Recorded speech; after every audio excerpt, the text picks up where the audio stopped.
Everyone, सभी का स्वागत है आयुष्मान क्लासेस में। मैं अनुज गौतम और आज की इस वीडियो में इंग्लिश ग्रामर के बहुत important topic interchange of sentences को हम कवर करने जा रहे हैं। तो वीडियो को आप पूरी ज़रूर देखें और अच्छी लगे तो लाइक और शेयर ज़रूर करें। चलिए शुरू करते हैं आज का topic interchange of sentences. Interchange of sentences English grammar के अंदर ये बहुत ही बेहतरीन और इम्पोर्टेंट टॉपिक है। और इस टॉपिक को शुरू करने से पहले मेरा एक सजेशन है आप सभी को, यदि आपके टेंस क्लियर नहीं है तो ये टॉपिक आपके लिए मुश्किल हो सकता है, क्योंकि मैंने आपको शुरू में एक चीज़ बताई थी कि जितने भी टॉपिक होते हैं ग्रामर के अंदर सब एक दूसरे से रिलेटेड होते हैं। तो अपना बेसिक मजबूत करने के लिए सबसे पहले आप सारी टेंस की वीडियोज़ को ध्यान से देखें और मैंने हर टेंस पर अलग अलग वीडियो बनाई हैं। और यदि आप एक ही वीडियो में सारे टेंसेस को दोहराना चाहते हैं तो लास्ट वीडियो जो टेंस के नाम से है उसको आप देख सकते हैं। उस वीडियो को देखने के बाद में इंटरचेंज ऑफ सेंटेंसेस आपके लिए बहुत ही आसान हो जाएगा। और एक बहुत ही इंपॉर्टेंट बात मैं आपको बता दूं कि इस टॉपिक से रिलेटेड कई सारे क्वेश्चंस बोर्ड परीक्षाओं में हर साल पूछे जाते हैं। तो वीडियो को लास्ट तक आपको ज़रूर देखना है और ये मैं वादा करता हूं आपसे कि वीडियो देखने के बाद में ये टॉपिक बहुत ही आसान आपके लिए होने वाला है। इसमें आपका एक भी नंबर नहीं कटेगा, ये मेरा आपसे वादा है। तो चलिए शुरू करते हैं आज का टॉपिक इंटरचेंज ऑफ सेंटेंसेस। सबसे पहले हमें पता होना चाहिए कि इंटरचेंज कहते किसे हैं। इंटर का मतलब होता है अंतः और चेंज होता है परिवर्तन यानी बदलना। चलिए डेफिनेशन की बात करते हैं। डेफिनेशन देखिए आप, किसी वाक्य को उसी टेंस के किसी दूसरी सेंस में बदलना इंटरचेंज ऑफ सेंटेंस कहलाता है। स्टूडेंट्स, आपने टेंसेस पढ़े हैं, अच्छी तरह पढ़े हैं, तो आपको याद होगा कि हर टेंस के अंदर एक सीक्वेंस को हमने फॉलो किया था, अफर्मेटिव, नेगेटिव और इंटरोगेटिव। तो बहुत ही इंपॉर्टेंट बात है, इसको समझिए। ये टॉपिक टोटली टेंस पर बेस्ड है। आपको इस टॉपिक को हल करने से पहले आपको पता होना चाहिए कि जो भी सेंटेंस आपको दिया जाएगा इंटरचेंज करने के लिए कि वो किस टेंस से रिलेटेड है।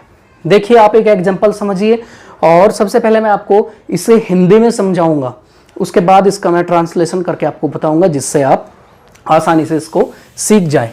मान लीजिए कोई वाक्य है कि वह गांव जाता है।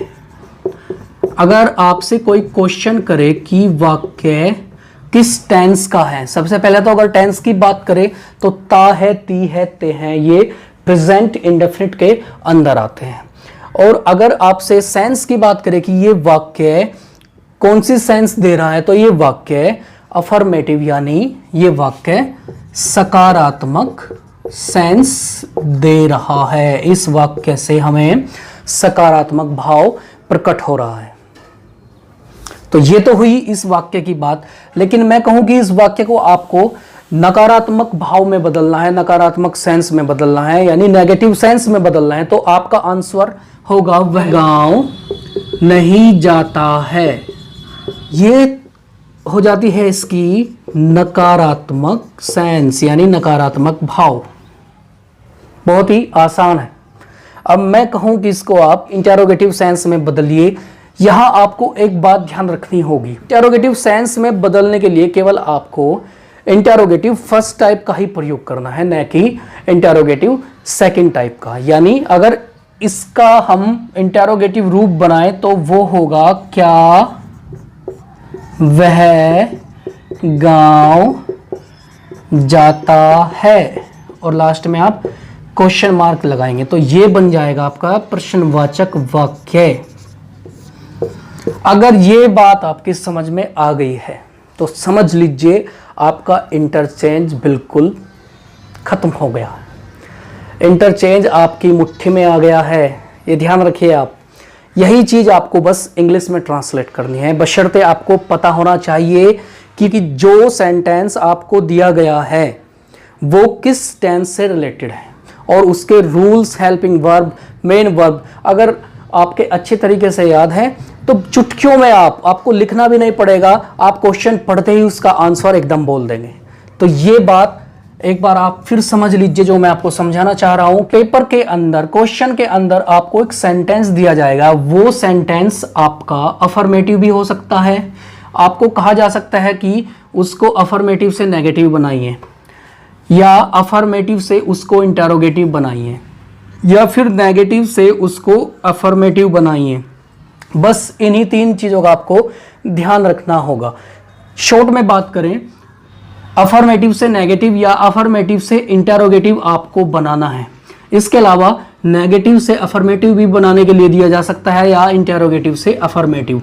ये चीज़ आपको याद रखनी है। अगर ये चीज़ आपके याद है और आपको ये भी याद है कि जो सेंटेंस आपको दिया गया है कि ये किस टेंस से बिलोंग करता है, तो बहुत आसानी से आप इसको चुटकियों में बना देंगे।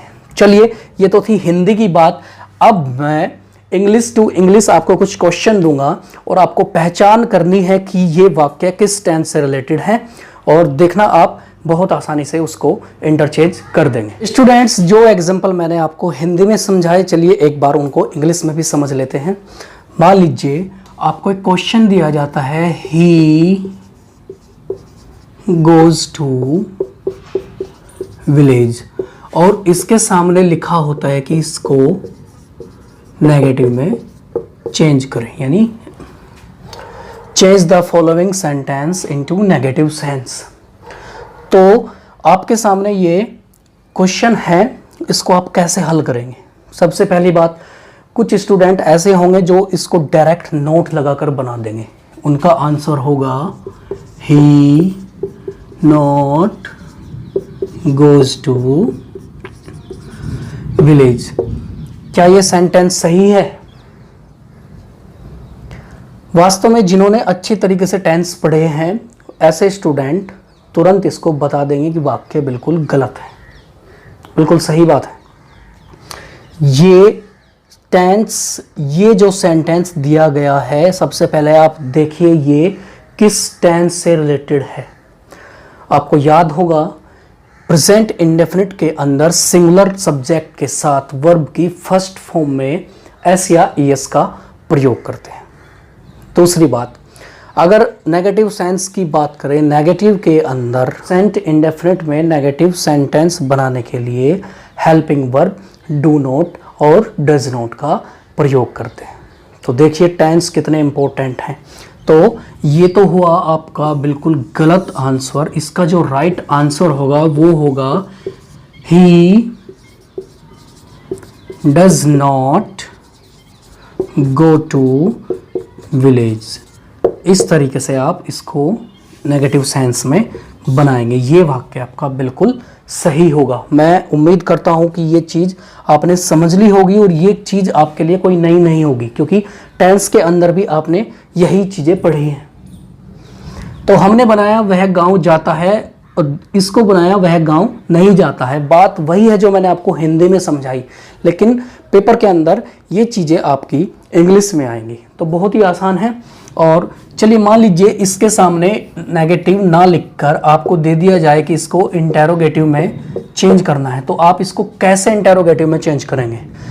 अभी मैंने आपको बताया था कि इंटेरोगेटिव में चेंज करने के लिए केवल आप इंटेरोगेटिव फर्स्ट टाइप का ही प्रयोग करेंगे, यानी क्या वह गांव जाता है। तो क्या शुरू में लगाने के लिए आप हेल्पिंग वर्ब डज का प्रयोग करेंगे, does he go to village, और लास्ट में आप क्वेश्चन मार्क जरूर लगा देंगे। तो इस तरीके से आप किसी भी वाक्य को पहचान कर उसका इंटरचेंज बहुत ही आसानी से कर सकते हैं। तो मैं उम्मीद करता हूं ये एग्जाम्पल्स आपकी अच्छे तरीके से समझ में आ गए होंगे। इस टॉपिक में कोई भी बात नई नहीं है। ये चीज़ तो आपने महसूस कर ली होगी कि टेंस कितने इम्पोर्टेंट होते हैं। तो टेंस मजबूत करिए और यकीन रखिए मेरी बात का कि जितने भी टॉपिक होते हैं इंग्लिश के अंदर वो टेंस पर ही बेस्ड होंगे। आने वाले समय में voice, narration, correct form of the verb या तमाम जो टॉपिक हैं इंग्लिश के अंदर वो टेंस से ही रिलेटेड है। तो अभी भी समय है, आप आगे बढ़ने से पहले एक बार टेंसेस को ज़रूर रिपीट कर ले, ताकि ऐसे टॉपिक को समझने में आपको कोई भी परेशानी न हो। चलिए, तो ये एग्जाम्पल मैंने आपको दिए। अब कुछ इंपॉर्टेंट बातें इंटरचेंज से रिलेटेड मैं आपको बताने जा रहा हूँ।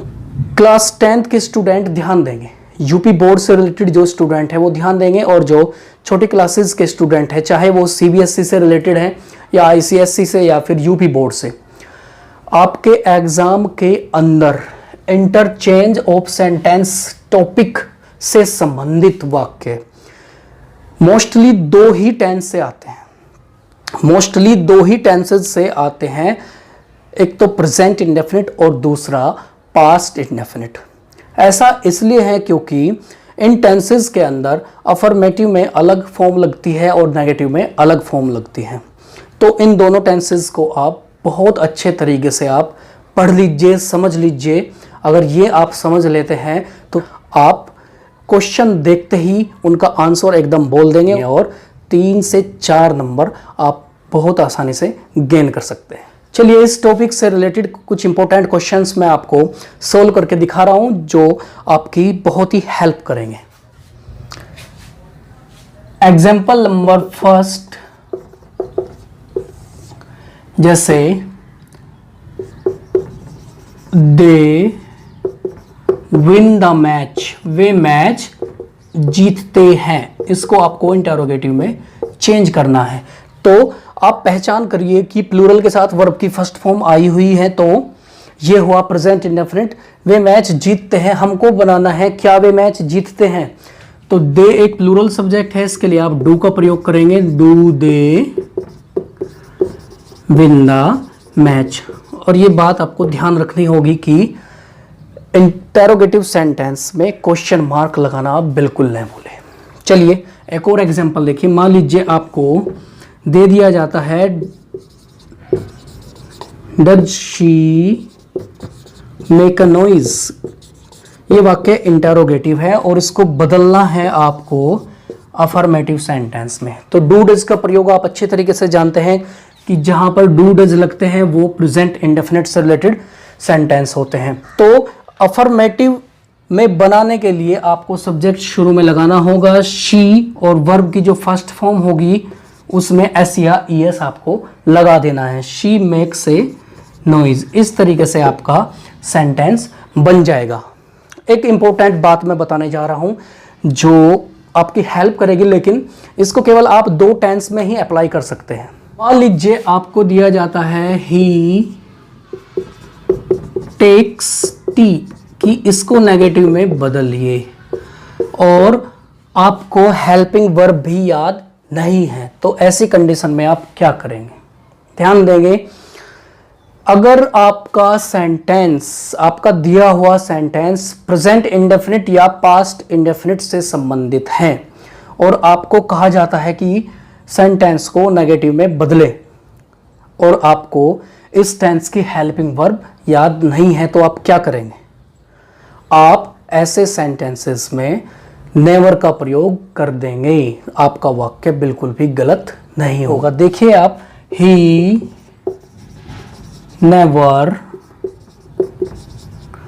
टेक्स टी, वाक्य आपका बिल्कुल सही होगा, इस पर आपका नंबर नहीं कटेगा। इसी तरीके से आप पास्ट इंडेफिनिट के अंदर देखिए, जैसे दे वेंट टू दिल्ली, वे दिल्ली गए, इसको भी नेगेटिव में बदलना है। और आप तो ऐसी स्थिति में भी आप नेवर का प्रयोग कर सकते हैं, they never went to Delhi. अगर आप टेंस को डिटेल में देखेंगे इन दोनों टेंसेस को, तो आप पाएंगे कि अफर्मेटिव वाक्यों में प्रेजेंट इंडेफिनिट के अंदर नेवर के साथ डू नॉट और डज नॉट का प्रयोग नहीं होगा, बल्कि इनकी जगह कभी नहीं के लिए नेवर ले लेगा, और नेवर के आने पर सिंगुलर के लिए फर्स्ट फॉर्म में एस या ईएस ही लगता है। तो ये वाक्य भी आपका बिल्कुल सही होगा। ठीक उसी तरीके से पास्ट इंडेफिनिट के अंदर भी डिड नॉट के साथ नेवर का प्रयोग नहीं होता है, आप नेवर के साथ वर्ब की सेकंड फॉर्म का ही प्रयोग करेंगे। तो दोनों वाक्य आपके सही होंगे और आपको इन पर नंबर मिल जाएगा। लेकिन ऐसा केवल आप इन्हीं 2 टेंस के अंदर करें, बाकी टेंसेस में अगर आप ऐसा करेंगे तो वो गलत हो सकता है। तो स्पेशली मैंने इन 2 टेंस को इंडिकेट किया है कि ये दोनों बहुत ही इंपॉर्टेंट हैं, और बोर्ड की परीक्षाओं में भी इन दोनों टेंस से रिलेटेड क्वेश्चन ही इंटरचेंज से संबंधित एग्जाम में पूछे जाते हैं। तो बहुत अच्छे तरीके से डीपली अध्ययन कीजिए टेंसेस का, और बहुत आसान हो जाएगा आपके लिए ऐसे टॉपिक हल करना। तो मैं उम्मीद करता हूँ आज का वीडियो सेशन आपको पसंद आया होगा और इंटरचेंज ऑफ सेंटेंसेस आपने बहुत अच्छे तरीके से समझ लिया होगा। आपको बिल्कुल भी कोई परेशानी नहीं होगी।